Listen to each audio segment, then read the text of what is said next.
बस में बैठे हुए आज मैंने अपने मन में यह निश्चय किया था कि यात्रा में कम से कम भोजन करूंगा। इससे एक तो मेरा अपने बढ़ते शरीर और वजन पर नियंत्रण हो सकेगा। दूसरे ठीक ढंग ठीक ढंग से सोच भी सकूंगा। भौतिक शरीर को स्वस्थ बनाए रखने से मन पर नियंत्रण संभव हो पाता है। प्रत्येक इंसान में भौतिक इच्छाएं हैं। मकान, पैसा, बेटा, पत्नी, जमीन, खान पान, ये सभी भौतिक इच्छाएं हैं। दूसरी मानसिक इच्छाएं कला, नाटक, कविता, साहित्य, खेल आदि हैं। इसके बाद आत्मिक या आध्यात्मिक इच्छा है। अपने स्वयं के अध्ययन, मनन, चिंतन में व्यक्ति जैसे जैसे उन्नति करता जाता है, वैसे वैसे उसका रूपांतरण होता जाता है। इसलिए भौतिक इच्छा को कम रखते हुए मैंने रात के भोजन में केवल एक रोटी, दाल और एक गिलास दही की लस्सी लेना ही पर्याप्त समझा।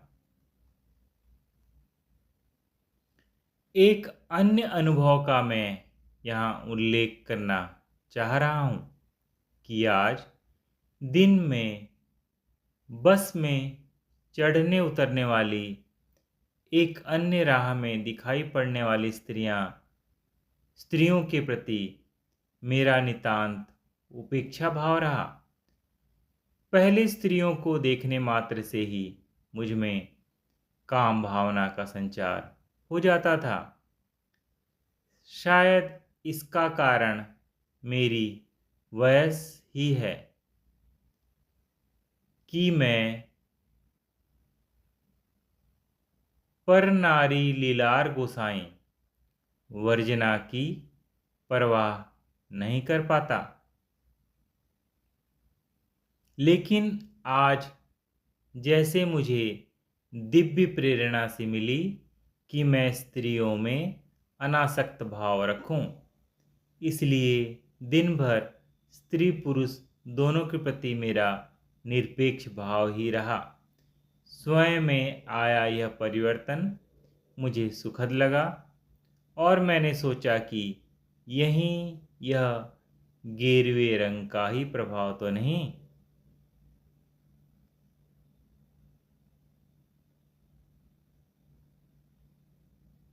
इस समय होटल दिग्विजय के कमरे में नहीं, बल्कि कमरे के बाहर सेकंड फ्लोर की खुली छत पर हमने अपना बिस्तर लगवाया है।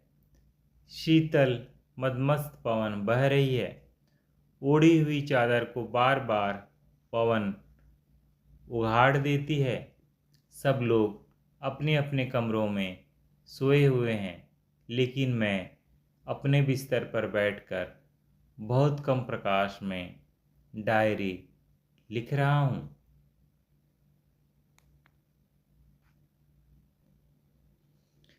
प्राकृतिक वायु में इस प्रकार बिना भयभीत हुए सोने का यह अनुभव मुझे लगभग 20 साल बाद मिल रहा है। सन 1973-74 ईस्वी में जब मैं ग्रेजुएशन कर रहा था, प्रतिदिन अपने घर के बाहर चबूतरे पर खुले में सोता था। तब गर्मियों के मौसम में अधिकतर लोग प्रकृति की निकटता में खुली छत या फिर खुली सड़क पर ही सोना पसंद करते थे। लेकिन आज भौतिक साधनों की प्रचुरता से ये प्रकृति से दूर होते जा रहे हैं। आज क्योंकि चोरी, डकैती, अपहरण का भय बढ़ गया है, इसलिए ये खुले में न सोकर पंखे, कूलर, एयर कंडीशन में सोते हैं।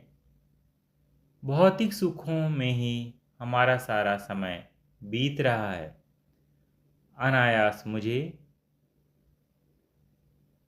ईसा का कथन स्मरण हो आया और विचारधारा दूसरी ओर बह निकली। यदि तुम्हारी धन में रुचि है तो ईश्वर को प्राप्त नहीं कर सकोगे। धन और ईश्वर का बैर भाव है। भारतीय अध्यात्म में तो प्रारंभ से ही ज्यादा धन का निषेध है। प्राचीन मनीषी, ऋषि योगी धन संपदा के प्रति अनासक्त भाव रखते थे। बुद्ध, राम, महावीर ने अपार संपदा का त्याग किया था। उनका त्याग ही आज उन्हें अमर बनाए हुए है।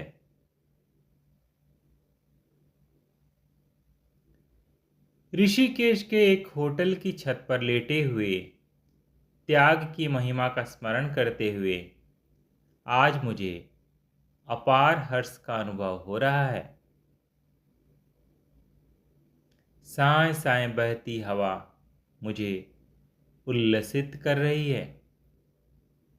आसपास के वृक्ष तेज बहती वायु से इस प्रकार हिल रहे हैं जैसे कोई योगी योग की खुमारी में मदमस्त होकर घूमता है।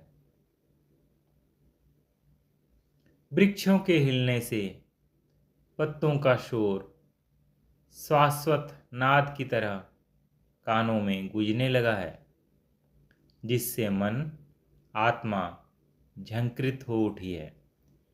हापुड़ में ऐसी हवा कब चलती है? चलती है तो उसमें इतनी धूल होती है कि मुंह और नथुनों को रुमाल से ढकने के लिए विवश होना पड़ता है।